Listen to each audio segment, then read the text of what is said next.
Bienvenue dans le Trésor de RTI 1. Bonjour à tous, voici les titres de cette nouvelle édition.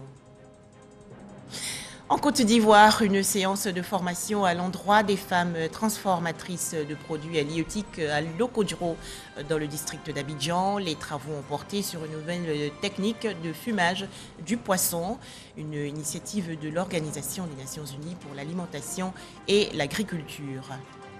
Toujours en Côte d'Ivoire, le programme Import Promotion Desk, ce projet financé par le ministère fédéral allemand de la coopération économique entre dans sa quatrième phase plutôt, objectif développer de façon durable les exportations de fruits et légumes frais vers l'Europe.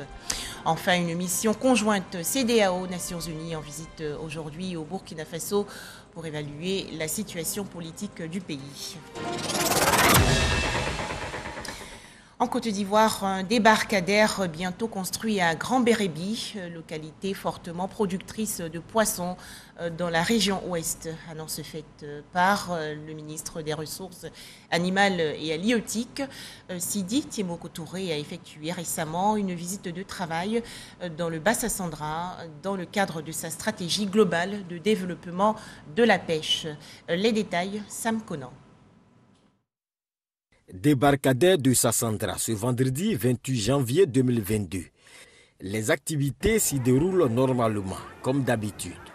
Depuis son inauguration par feu Amadou Gon Coulibaly en février 2020, ce débarcadère fait la fierté de Sassandra. Depuis qu'ils ont construit le débarcadère, là, ça nous arrange. Ça fait, on a les frigos. Si le poisson n'est pas fini, on met ça au congélateur. On a glace, on met dans les glaciers. Ce que Débarcadère a changé ici, c'est en l'aise, on s'assoit ici très bien, il n'y a pas de problème ici. Cependant, des difficultés liées à la pratique de la pêche artisanale et la conservation du poisson frais existent. La chambre froide n'est même pas encore faite. On a une maison de glace pour conserver nos poissons. On a des problèmes avec les bateaux là, qui viennent jusqu'à vers ici, en train d'empêcher les pêcheurs de travailler pour leur filer. Les grands bateaux leur pêche là. Les Chinois, je ne sais pas, c'est Ivoiriens, je ne sais pas, les grands bateaux là, c'est eux. Nous-mêmes qui sommes sur place à Sassandra ici, ne voyons même pas la couleur du poisson que nos pêcheurs envoient. Le poisson est exporté à notre grande dame sur le marché abidjanais. Près de 3 ans après leur mise en service, le ministre des Ressources animales et halieutiques, Sidou Touré, est venu se faire une idée du fonctionnement de ce débarcadère et du marché, fruit de la coopération ivoiro-japonaise. Nous sommes venus constater, nous allons faire une analyse interne et voir les réponses structurelles que nous pouvons apporter au grand bénéfice des différentes populations. Après Sassandra, le ministre Sidou Touré s'est rendu à Grand Bérébi, une grande zone productrice de poissons et de fruits de mer. Par exemple, en 2021, 400 tonnes de produits halieutiques y ont été débarqués. Ici, la précarité des installations a tout de suite fait réagir le premier responsable des ressources halieutiques. Comme vous l'avez constaté, c'est un site merveilleux, idéal pour la pratique de la pêche. Et cela se fait de façon artisanale dans des conditions qui ne sont pas suffisamment bien maîtrisées. Et je peux rassurer les populations ici, les braves dames ici, que très bientôt, elles verront surgir un débarcadère dans ce port. Au port de pêche de San Pedro, dernière étape de la visite de travail de Sidi Touré, un point de la situation lui a été fait par le directeur général du port, Marcel Hilaire Lamizana. Ensuite, une visite des installations. Plusieurs espèces de poissons nobles et des fruits de mer ont été présentées au ministre Sidou Touré au cours de cette visite de travail. Toujours en Côte d'Ivoire, une nouvelle technique de fumage du poisson expliquée aux femmes transformatrices de produits halieutiques. Cette séance de formation s'est déroulée à Lokodjro, dans le district d'Abidjan. C'est une initiative de l'Organisation des Nations Unies pour l'alimentation et l'agriculture. Objectif, booster l'accompagnement des marailleuses. Les précisions de Jean-Louis Gbangbo. Des femmes en pleine démonstration des différentes étapes du fumage de poisson sous l'œil attentif de notre groupe au débarcadère Mohamed VI de Lokodjro. Les premières sont issues d'une coopérative de Sassandra venus apprendre auprès des dernières une nouvelle technique de fumage, l'utilisation des fours FAO, FTT, réputés plus saines et plus écologiques. Le four FTT, là, ce qui est bon dedans, il y a plaque à graisse qui retient la graisse du poisson et puis cendre du bois. Par exemple, dans le four traditionnel, là, quand tu fumes le poisson, la graisse, là, ça tombe dans le feu et puis les cendres, là, ça monte de fois, ça verse sur le poisson. C'est une sorte de voyage d'études que les femmes de Sassandra ont effectué auprès de leurs consoeurs du débarcadère de Lokoyro, ceci pour s'approprier leur expertise. De l'étape traditionnelle qu'on a à Sassandra, on est venu ici pour apprendre ce qui est du four FTT et aller les appliquer à Sassandra. On ne savait pas et la pratique ici c'est très bonne. Elle est moderne, moins coûteuse, pas trop d'inconvénients au niveau de la santé. L'Organisation des Nations Unies pour l'alimentation et l'agriculture, FAO, soutient cette initiative. Son représentant a voulu s'assurer de l'appropriation de l'utilisation de ces fours par les femmes de Sassandra. C'est très motivant pour nos partenaires de voir à quel point les femmes sont engagées dans le secteur du mariage et donc de la transformation du poisson. Aussi un gage pour moi d'un investissement futur pour promouvoir la mise à l'échelle de ces fours, non seulement sur le pourtour d'Abidjan où nous travaillons en ce moment, mais aussi sur d'autres zones où il y a vraiment besoin d'un appui. En plus de mettre à disposition des consommateurs des produits halieutiques d'une meilleure qualité et d'œuvrer à la préservation de la santé des marailleuses, les fours FTT contribue également au respect et à la protection de l'environnement. Deuxième titre de ce journal, le lancement de la 4e phase du programme Import Promotion Desk. Ce projet financé par le ministère fédéral allemand de la coopération économique veut développer de façon durable les exportations de fruits et légumes frais vers l'Europe. Ange Kouakou et Abou Sanogo. Les fruits et légumes frais sont des produits périssables ou semi-périssables difficilement stockables dont la production est soumise à des aléas climatiques. Une des difficultés que rencontrent les producteurs de cette filière est l'écoulement de leurs produits. Ce sont environ 15% de la production que la Côte d'Ivoire perd chaque année. Permettre donc à ces producteurs d'écouler plus facilement leurs produits en accédant au marché européen, c'est l'objectif du programme Import Promotion Desk, une structure allemande qui vise à faire la promotion de ce secteur en Europe. L'Allemagne est convaincue du potentiel commercial de la Côte d'Ivoire et du Ghana, car ces produits répondent aux critères de la demande en Allemagne et dans l'Union européenne. Je suis sûr que cette nouvelle période de coopération jusqu'à la fin décembre 2024 va renforcer davantage les liens et les contacts entre la Côte d'Ivoire et l'Allemagne, l'Union européenne d'autre côté. À l'occasion de l'amorçage de leurs activités, la représentante du ministre d'État, ministre de l'Agriculture et du Développement rural, a salué cette initiative qui vise à créer de meilleures conditions pour les PME exportatrices de fruits et légumes frais.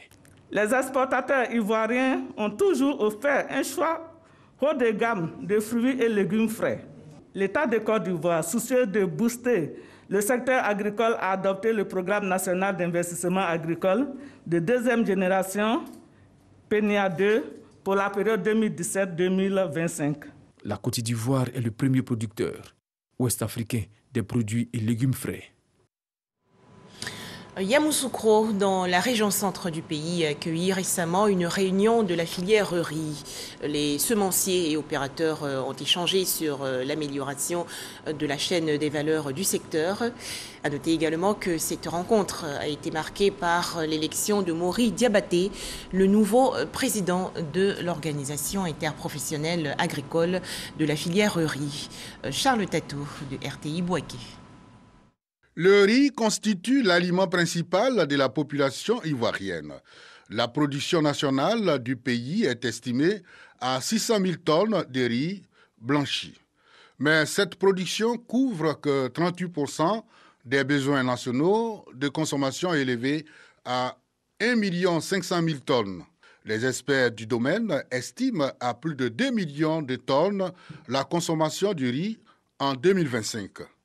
Une situation interpellant tous les maillons de la chaîne des valeurs de la filière riz.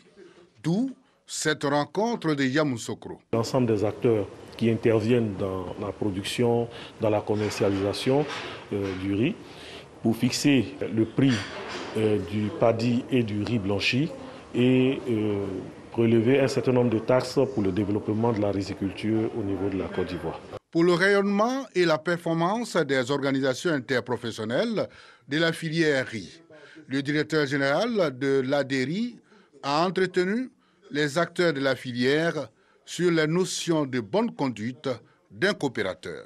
L'État est en train de finaliser l'installation de 30 usines qui font chacune 25 000 tonnes. Mais comment faire fonctionner tout ça?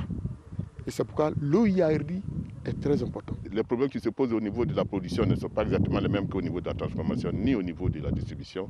Mais en se mettant ensemble, ils peuvent poser des problèmes au niveau de l'État. Les membres de l'interprofession riz ont procédé au renouvellement des instances de leur organisation agricole.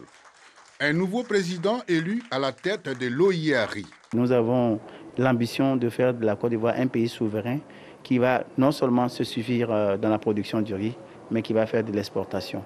Plusieurs résolutions et recommandations adoptées permettront aux acteurs de la filière riz de faire face aux nouveaux défis. L'orpaillage clandestin sévit dans la région sud-ouest du pays, notamment dans le Boclé. Des orpailleurs clandestins se sont en effet installés le long du fleuve Sassandra, et cela avec la complicité de certains chefs traditionnels. Alors comment mettre fin à ce fléau? Que font les autorités locales? Les réponses dans ce reportage de Sam Conan.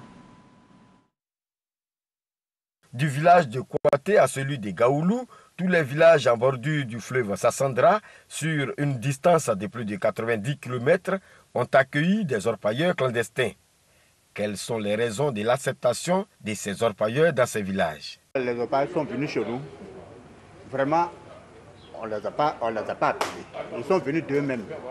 Mais quand ils sont venus, ils nous ont demandé vraiment qu'ils devaient nous rendre des services. Comme quoi, par exemple? Bon, la construction des dispensaires, la ouverture des rues, tout et tout. Nous, on a accepté à ce que les gens travaillent avec nous.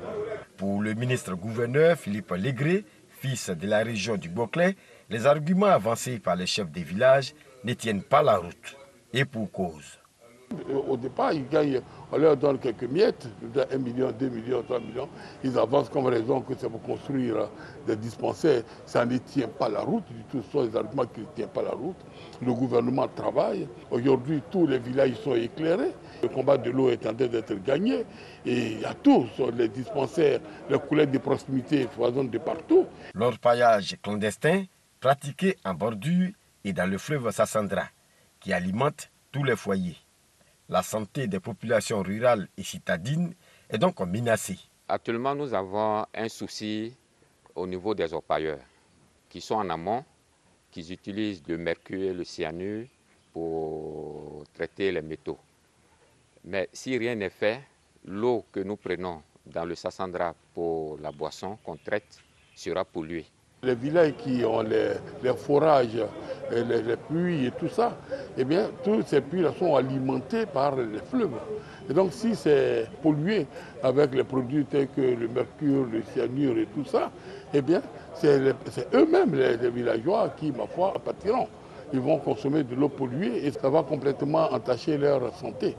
Le préfet Lamine Koulibaly a mis en mission les forces de défense et de sécurité.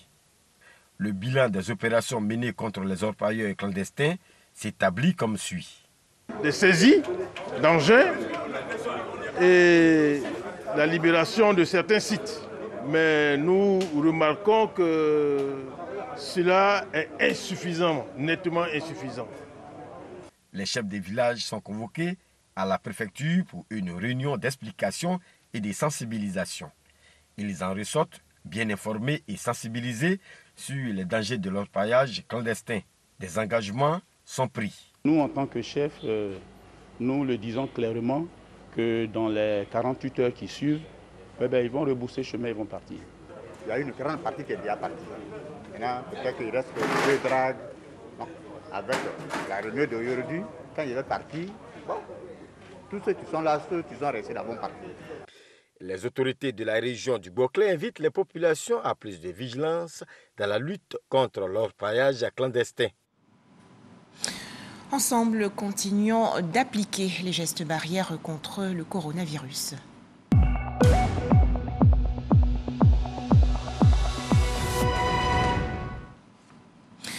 Les chiffres du coronavirus en Côte d'Ivoire, 72 nouveaux cas de coronavirus ont été enregistrés hier, annonce faite par le ministère de la Santé, de l'Hygiène publique et de la couverture maladie universelle. La Côte d'Ivoire compte à présent 80 695 cas confirmés de coronavirus, 77 799 personnes guéries, 785 décès et 2111 cas actifs. Un tout autre sujet à présent. Comment l'agence Emploi Jeunes accompagne-t-elle la jeunesse de Côte d'Ivoire dans sa quête d'emploi? Cette question était au centre d'une rencontre intitulée Tout savoir sur. C'est une initiative du Centre d'information et de communication gouvernementale, le CICG. Le point, Pacom Didi et Franck Quadio. Le CICG, Centre d'information et de communication gouvernementale, ouvre une lucarne à l'agence Emploi Jeunes. Comment cet outil de service public accompagne les jeunes dans leur quête d'emploi, et ce, à travers Tout savoir, une tribune hebdomadaire d'information et de sensibilisation sur des sujets liés à la vie gouvernementale.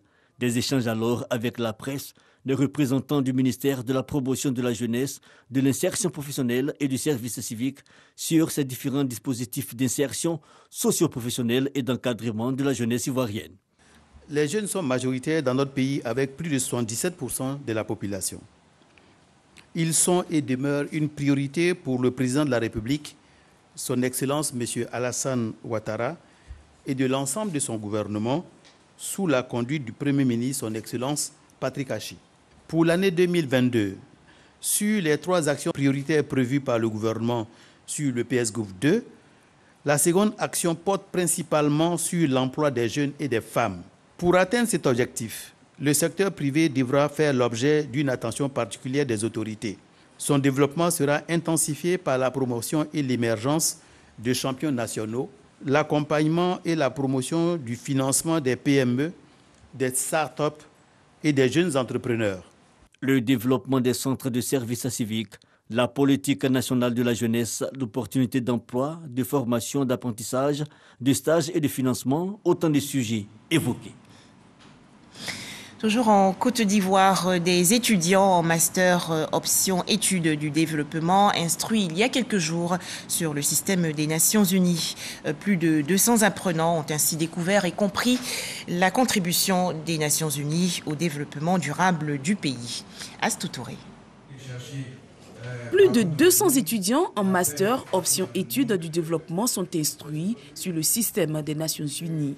Durant une semaine, ces apprenants sont outillés à maîtriser et à comprendre le fonctionnement, les mécanismes et surtout les missions de l'ONU, notamment la protection des droits de l'homme, le maintien de la paix et la sécurité internationale. Il s'agit également de permettre aux étudiants de participer à l'atteinte des objectifs de développement durable en Côte d'Ivoire. Une formation qui est engagée permet aux agences des Nations Unies d'informer les futurs cadres du pays du rôle des Nations Unies, mais aussi de leur tendre la main pour que des stages puissent être organisés au sein des agences des Nations Unies. Ils puissent permettre aux étudiants de comprendre comment ça fonctionne et de participer aux activités. Initiée par le bureau du coordonnateur résident et l'Institut universitaire d'Abidjan, cette formation sonne comme une aubaine pour ces étudiants. En tant que futurs acteurs du développement, le système des Nations Unies est très important pour nous dans la mesure où nous pourrons nous insérer demain dans le monde du travail, dans le monde du développement. Nous sommes étudiants en études de développement et notre point de chute, c'est les Nations Unies. On en parle tout le temps pendant nos cours Et demain, en tant qu'experts en développement, nous allons devoir travailler avec eux. Donc c'est une formation qui est très bienvenue pour nous. Le bureau du coordonnateur résident est destiné à renforcer les activités conjointes du système des Nations Unies pour le développement en Côte d'Ivoire. Au sorti des 7 jours de formation, les étudiants en Master 1 et 2 en études du développement entendent donc mettre en pratique les connaissances acquises au bénéfice du développement en Côte d'Ivoire. En image, un petit tour à présent à Djekanou, localité située dans la région centre du pays. Les populations ont été invitées récemment à s'engager davantage dans la paix et la cohésion sociale. Appel lancé par le maire Ibrahim Diallo. Dans l'actualité encore, le point de presse de la Fédération nationale des artisans ferrailleurs. C'était à Yopougon, dans le district d'Abidjan. La FENAFER s'est prononcée sur le recasement des ferrailleurs. Théodore Zouzou et Godefroy Okambawa. Selon la Fédération nationale des artisans ferrailleurs de Côte d'Ivoire, ces derniers temps, certaines presses parlent de la résistance des ferrailleurs d'Anador dans la commune d'Abobo, suite à la décision de déguerpissement initiée par les autorités communales. Devant ces informations qu'elle considère comme de fausses allégations, la fédération fait une mise au point. Quand je vois dans les journaux le bras de fer entre les ferrailleurs et la mairie d'Abobo, c'est de l'intox. Il ne peut pas avoir de bras de fer entre les ferrailleurs et les mairies. La mairie d'Abobo n'a jamais été assiégée par les ferrailleurs d'Abobo. Bien au contraire. Nous avons un devoir de reconnaissance envers la mairie d'Abobo. Ces artisans formulent des doléances. Dans les discussions, on avait dit la ferraille rendue à l'usine, les usiniers devaient nous donner au moins 10 francs au kilo de ferraille rendue à l'usine. Nous sommes dans un secteur où la matière première des unités industrielles, les fonderies, c'est nous qui fournissons. Nous souhaitons que le décret qui sera pris prochainement, qu'on nous prenne en compte. Occasion pour le président de la fêtière des associations des ferrailleurs de Côte d'Ivoire de marquer la reconnaissance de la corporation au président de la République Alassane Ouattara pour ses actions à leur endroit et au maire de la commune pour son soutien. La fédération, qui compte 30 associations avec 19 sections, s'engage à œuvrer pour la cohésion sociale et participer activement au développement de la Côte d'Ivoire. Au chapitre culture, ce concert live de Ramsès de Kimon, le 22 janvier dernier au campus universitaire de Cocody, point de départ de sa carrière musicale. L'occasion pour le pharaon Ramsès de Kimon, ancien lead vocal de l'orchestre de l'université, d'exhorter les étudiants à la paix. Pour en parler, Issa Yeo. Ramsès de Kimon, qui vit désormais aux États-Unis, a été révélé au grand public dans l'orchestre de l'université d'Abidjan, OUA, grâce à son titre Uprising. Plus de 30 ans après, il est de retour sur le campus universitaire de Cocody. Ce, à l'occasion du projet Reminder Tour, initié par les anciens de l'OUA. Il donne un concert à la dimension de son talent.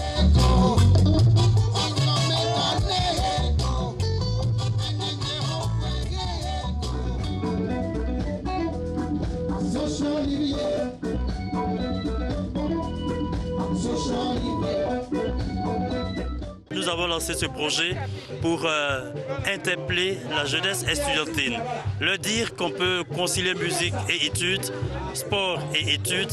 Il passe en revue les anciens titres de l'OUA et de son répertoire des carrières solo, à la grande satisfaction des nostalgiques et mélomanes.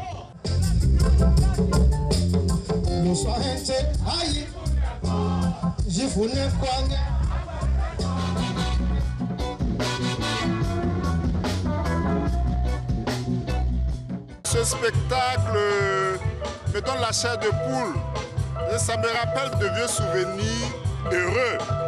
Parce que depuis la terminale, quand on les voyait, on se dit il faut que j'aille là-bas. L'OUA, il faut que j'aille à l'université pour dire que c'est l'orchestre de mon école. Au niveau de l'orchestre de l'université, il y a des cadres que nous avons, des médecins et bien d'autres. C'est pour dire que nous devons encourager cela, mais surtout orienter nos jeunes vers ce qui permet d'aller vers l'excellence. C'est un réseau qui permet de renouer avec les années glorieuses où effectivement l'orchestre de l'université d'Abidjan, en tout cas, s'aimait la joie au sein des étudiants. Et donc notre souhait, en tout cas à travers ce spectacle, c'est que les étudiants s'intéressent davantage aux arts. Après le campus de Cocody, Ramsès Dekimon va sillonner le campus universitaire de Bouaké, Korogo et Daloa, toujours dans le cadre du Romain Tour dans les prochains mois. En image, l'actualité hors de chez nous, une mission conjointe CEDEAO Nations Unies est aujourd'hui au Burkina Faso. Cette délégation va évaluer la situation politique du pays et ainsi préparer le sommet extraordinaire de la CEDEAO qui va se dérouler le 3 février prochain à Accra, au Ghana.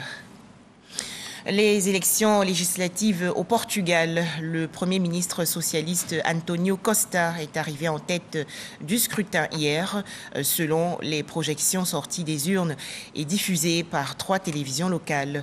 Le Parti socialiste, le PS, est donc arrivé en bonne place avec 37 à 42,5% des voix et de 100 à 118 députés sur un total de 230. À présent, le journal de la Coupe d'Afrique des Nations 2021.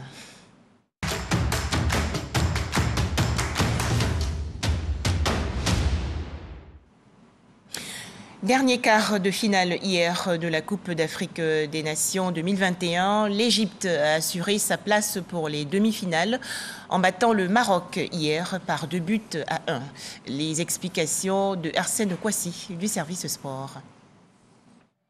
Égypte-Maroc, derby de l'Afrique du Nord. Éliminés par l'Égypte lors de l'édition 2017, les Lions de l'Atlas veulent prendre leur revanche dans cette rencontre qu'ils démarrent idéalement avec cette incursion dans la surface de réparation marocaine. Conséquence, Ayman Achraf se rend coupable d'une faute sur Achraf Hakimi. L'arbitre indique le point de pénalty après l'intervention de l'assistance vidéo. Sofiane Boufal se présente et transforme parfaitement. Coupable sur l'action du pénalty, Ayman Achraf tente de réparer son tort, mais sa frappe est repoussée par le gardien marocain. 1-0 à la pause. Au retour des vestiaires, les Égyptiens font le siège de la cage marocaine. Ils sont récompensés à la 53e minute grâce à leur capitaine, Mohamed Salah. À un but partout, le match s'anime, mais aucun but n'est inscrit jusqu'à l'issue du temps réglementaire. Finalement, c'est aux prolongations que les deux équipes parviennent à se départager. Mahmoud Trezeguet profite d'un bon service de Mohamed Salah pour redonner l'avantage au Pharaon. Un ascendant au tableau d'affichage que les Égyptiens préservent jusqu'au coup de sifflet final. 2-1, score final. Grâce à ce succès, l'Égypte valide son billet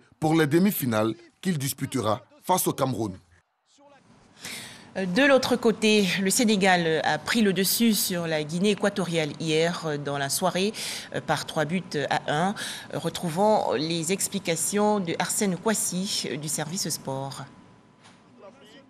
La dernière affiche des quarts de finale de la Coupe d'Afrique des Nations 2021 oppose le Sénégal et la Guinée équatoriale. Une rencontre que les Lions du Sénégal débutent timidement, mais se montrent réalistes lorsque l'occasion se présente. Famara Diédhiou est à la conclusion d'une belle action initiée par Sadio Mané à la 28e minute. Dans la dynamique, Manfalis Mendy a l'occasion de faire le break, mais sa tentative est stoppée par Owono, le portier équato-guinéen. 1-0 à la mi-temps. Menés, les joueurs d'une Zalang nationale ne sont pas résignés en seconde période. Ils auraient pu obtenir un pénalty, mais l'arbitre estime qu'il n'y a pas faute sur cette action. Ce n'est que partie remise. Un temps fort que les Équato-Guinéens parviennent à fructifier avec l'égalisation signée Yannick Bouilla. Un but qui sonne le réveil des Sénégalais. Cheikh Kouyaté exploite parfaitement un contre rapide pour redonner l'avantage aux Lions. Dans la foulée, Ismaïl Assar met fin au suspense avec un 3e but. Le Sénégal valide son billet pour les demi-finales et affrontera le Burkina Faso. Voilà, petite pause donc aujourd'hui lundi et demain mardi. La Coupe d'Afrique des Nations 2021 va reprendre le mercredi 2 février prochain avec la première demi-finale. À l'affiche, le duel ouest-africain Burkina Faso-Sénégal. Voilà, merci de nous avoir suivis et bon début de semaine à toutes et à tous, bien sûr sur RTI 1.